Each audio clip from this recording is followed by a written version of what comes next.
have been saving this finger for you guys for weeks. It is the ugliest example I could come up with over the last 4 weeks, and I saved it because I thought, oh my gosh, this nail is dry, it's grown out, it's lifting, it's got staining from sunless tanner because I am as pale as they come, and so summertime is all about sunless tanner for me. Otherwise, you guys would be blinded by the color of my legs. But anyway, I wanted to show you guys how to backfill a nail like this and what do you do when there's a lot of lifting. So I'm going to show you real quick. First, before you get started filing anything, what you want to do is do a quick kind of look over the nail. If you have a nail like this that comes in and it's got some separation and stuff, take a quick look at it and just see how bad the damage is, okay?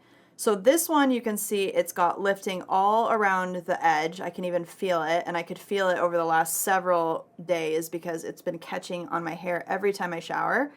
You can see that my skin is really dry on the sides, especially right here. I've got some dry, craggy skin that's been stained by sunless tanner.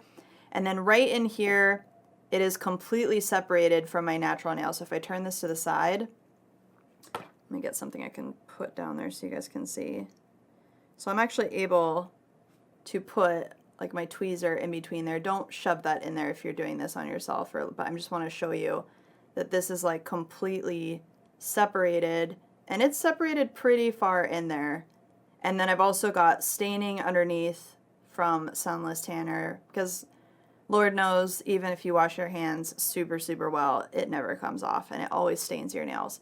So what do we do with a nail like this? And you'll also notice that this is on my dominant hand. So you guys get double the pleasure today. You get to see me do a lifted nail and fix it, as well as how to file my opposite hand. Now, I'm not gonna lie, filing your dominant hand, there is no magical trick. I am gonna show you some things that make it a little bit easier, but honestly, it comes down to practice. And if you really want to get better at using your non-dominant hand for stuff, then I suggest you do it on a daily basis. One of the things that really helped me when I became a nail technician is I started doing things with my left hand. So I started eating with my left hand. I started cutting my meat with my left hand. I started doing a lot of things with my left hand. I even started trying to write my name with my left hand. Just as much practice as you can get with your left hand, it's going to help a lot.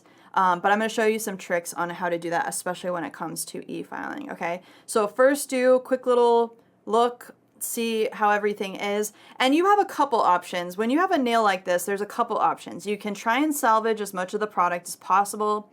You could soak it off. If it's soak-off gel, you could soak everything off and start from scratch. You could also shave this down. When I mean shave it down, I mean file it down, clip it down, e-file it down as short as humanly possible and re-extend it and just start clean.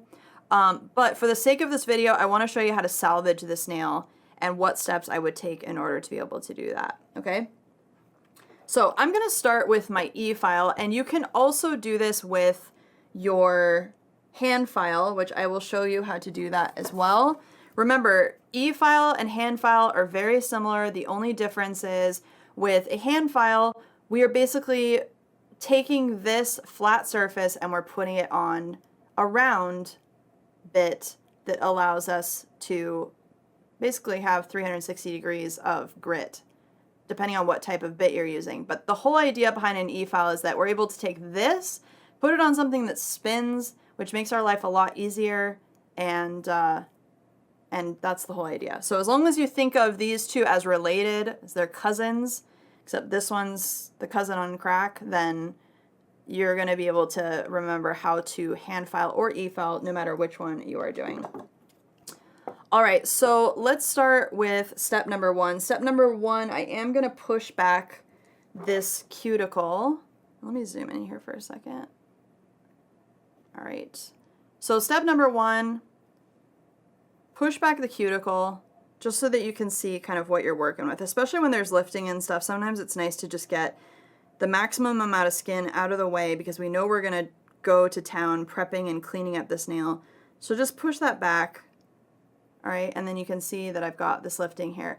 So one of the things I don't want to do, I don't want to nip this. I don't want to tug on it, especially if I'm trying to salvage this gel. I want to try and get rid of it without touching the rest of the gel that is still attached. So whether you're going to hand file this or e-file this, what you're going to want to do is you're going to want to file in front of the area where it is lifted, okay? So you don't want to file right on the lifted area. You're going to want to file just before it, and that way that lifted area is going to come off, and then you're not going to have that issue there. All right. I'm going to use a carbide cone today. Actually, I can use the Typhoon. I'll use the Typhoon for you guys that are lefties and righties. Full speed on my e-file. Typhoon bit has a nice tapered shape to it, which will allow me to get in there. Now, if I'm going to e-file this lifted area, I can do it one of two ways. I can come up, like if this were my client, I could come up. Since I'm filing on myself and I'm filing on my dominant hand, sometimes what's easier is to point your finger away from yourself, and I'm going to file not on the lifted area, but if I were to show you down the barrel, I'm going to file like this way, okay? Another way you can do it is this way, and just do full speed with a light touch and balance your hand even though it is your, it's awkward because it's your non-dominant hand doing the e-filing. So just do a little bit of time, and when I'm e-filing, you'll notice I'm moving this hand a little bit, but I'm also moving this hand a little bit because moving my dominant hand is a lot easier than just moving my non-dominant hand. So I kind of like move them together, and that way I'm able to work on this a little bit easier, okay? And when you do your dominant hand, just do a little bit of time, really light pressure, balance your hand, so put your pinkies together, or rest your left hand on your right hand while you're doing this, and you'll see that when I do it this way, it's a little bit easier to do. So for whatever reason, it's a little bit easier to file away from yourself than it is to file up and across, especially with your non-dominant hand. So you can see right here, I want to show you, see how I'm making a strip? See how I'm making a strip right there where you can see like the pink gel that I had on is getting thinner and thinner and thinner. So that's what I want. That way I'm going to be able to determine like where does the lifting start. And you can even go through the whole nail and do this as well. I'm not using my dust collector right now because I wanted to do this on video. But I do recommend using a dust collector anytime you are e-filing, and I love using the Zephyros tabletop that you guys have seen me use multiple times in my videos. So can you guys see how I'm able to see like where this nail is becoming exposed? See that right there? So that hard white line, let me just put my e-file down for a second. This hard white line is where the lifting is. So let me focus my camera. Okay. Can you see like right here? See how it kind of looks like you can see my natural nail and there's no whiteness here. But see right in this little area, right in here, it's almost like a rectangle. There's solid white. That is the lifted area. All of this is still attached. So look for chalky whiteness if it's, or opaque, I should say, opaque whiteness. When it's perfectly opaque is when you've got lifting. And even if it was lifting in the middle, if it's perfectly opaque, you're going to know that there's lifting there because gel really only turns perfectly opaque white when it's lifted. So you can see that it's still attached here. Okay. And then you can see like same thing over here. See how there's like this line where the product is lifted? So as we file through, and you're going to see like this ugly yellow color because I've got that staining underneath my nail. So you can see the ugly yellow color here from that sunless tanner. But I want you guys to just really pay attention to like this is where the lifted area is. So even if I go in with a hand file, let's say e-filing makes you just sweat through your collar and make you nervous. Same thing, I'm going to file just before the lifted area, not on the lifted area, not against the lifted area. And if anything, you should file with the lifted area because you really want to be able to get that lifting area off without, if I go against it, it's going to pull all of that gel upward and it's probably going to rip a little bit more and keep lifting, lifting, lifting, and pretty soon there's going to be nothing left. And if you're going to do that, you might as well just take everything off and start from scratch, okay? So come up here, I'm just going to hand file now to show you kind of what it looks like. But you just go slowly, and again, with your non-dominant hand, It is a little bit trickier. Put some pressure with that and see how like it starts to flake off. Come on, camera. You're not helping me out right now.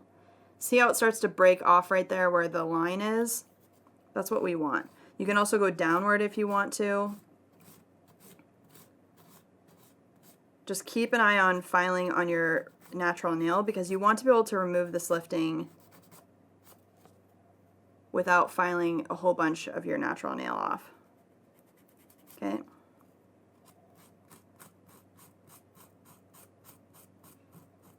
And pretty soon what ends up happening is you end up thinning this gel so much that this literally just falls off. That's the whole goal. Okay. So even if this is a hand file, see how I'm able to just file right here. There's still gel attached, and this is the part that I'm trying to kind of sequester and get it to pop off. That's basically what you want to do.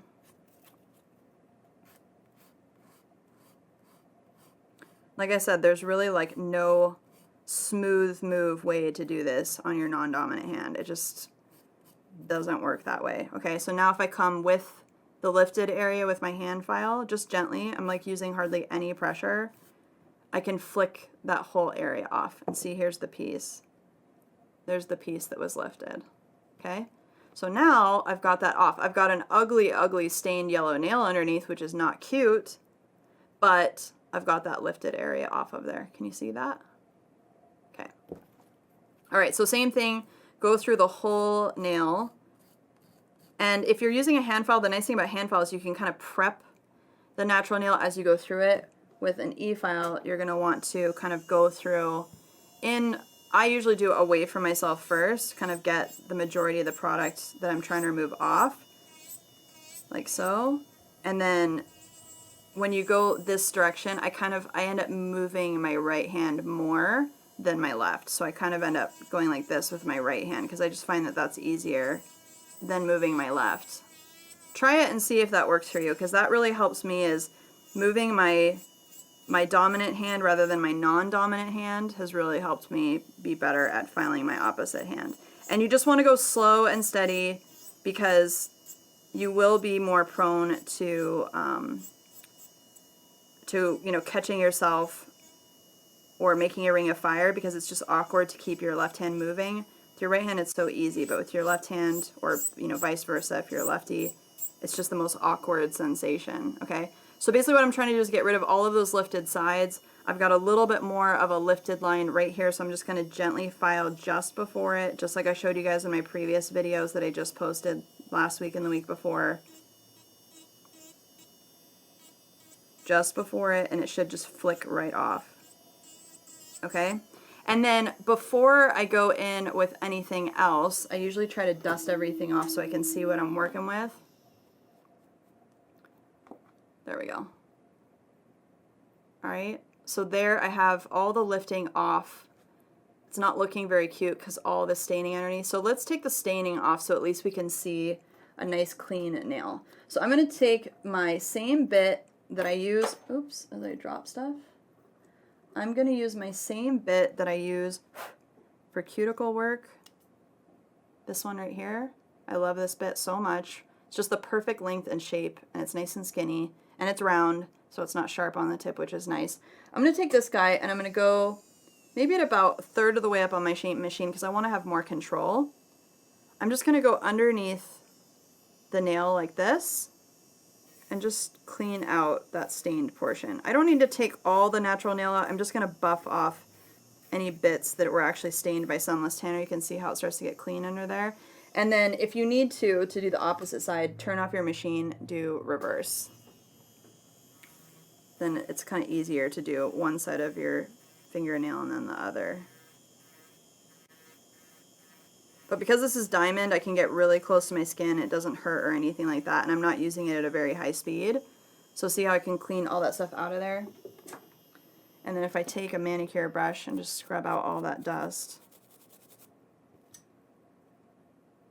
See how it just starts to remove all that stained area?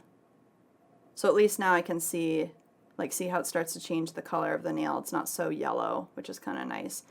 Nails do get stained, and they do get permanently stained. If I really wanted to remove all the staining, I'd have to remove the actual nail, which I don't want to do. So I'm just going to leave this, clean it up, and then put new color on it. It's not that big of a deal. All right, so with that same cuticle bit, now I do recommend you do this, you know, slower, more carefully than you normally would, because again, you're doing it on your opposite hand. Make sure that you keep your bit parallel to your nail plate. That's very important, especially when you're working on your opposite hand.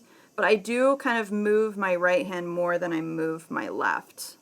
Yeah, the awkward thing for me is like trying to do this on camera with my opposite hand because I'm just not as agile. Okay, so I am in forward, which means my e-file is going to go in this direction. So very gently, and again, try and like move your finger as you move your e-file, kind of move them in unison.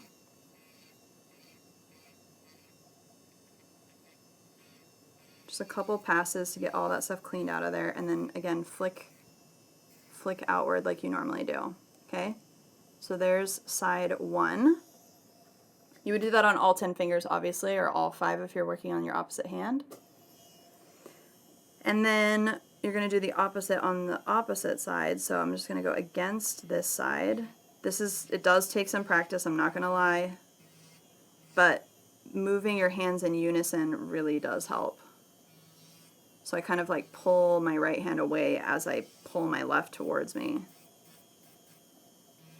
And you can see that that's already getting much cleaner. See that? Just a little bit at a time, be very gentle.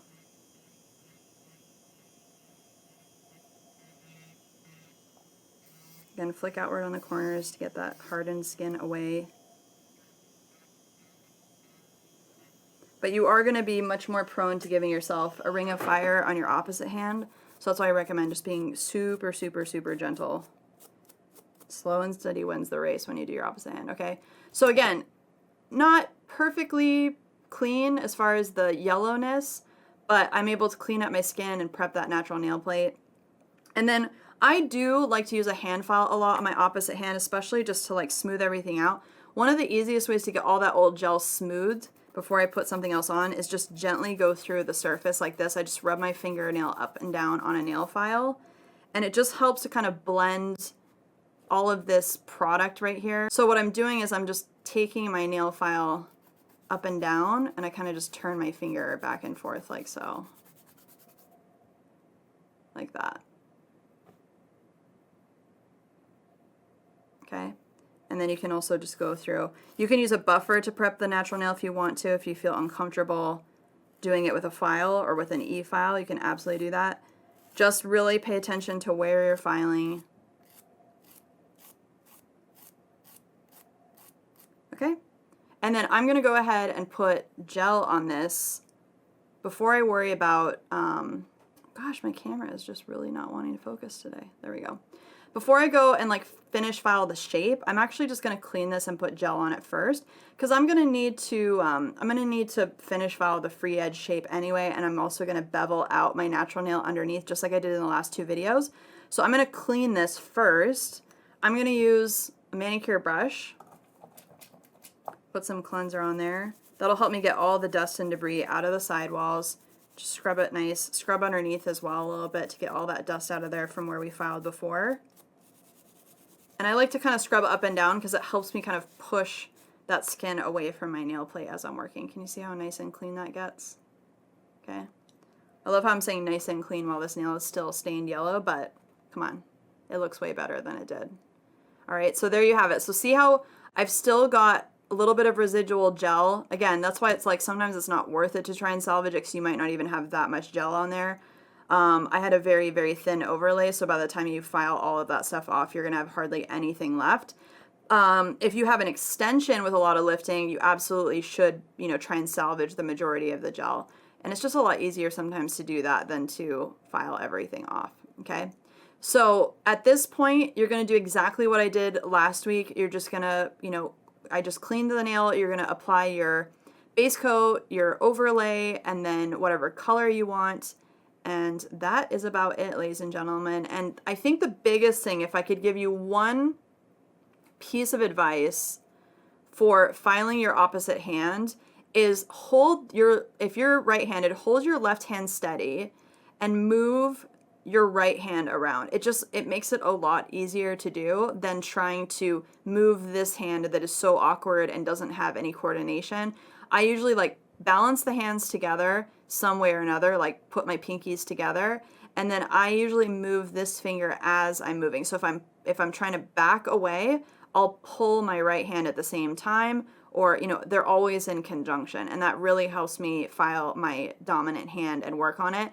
The other tip I will give you before I leave you for the day is do your dominant hand first. Obviously, I did not do that in this case because I've been filming videos for you guys, but normally what I suggest is do your dominant hand first. That way, it's going to be so easy to do this one, and you're going to get pretty tired and worn out doing your dominant hand. I used to do it the opposite. I used to do this hand first because it was easy and quick and I would forget about it. And then doing this hand, literally, I would wait 2 additional days before I had the gumption to actually attempt to do my dominant hand. So what I recommend is do your dominant hand first, whether you're a lefty or righty. Do the hard part first, get that done, and then when you do this hand, it's going to be like a cakewalk and you're going to leave the service being like, woohoo! So it's a much nicer, more positive experience than doing it the other way around. All right? So I hope that helps, and I will be in touch again next week with another episode. Bye, guys.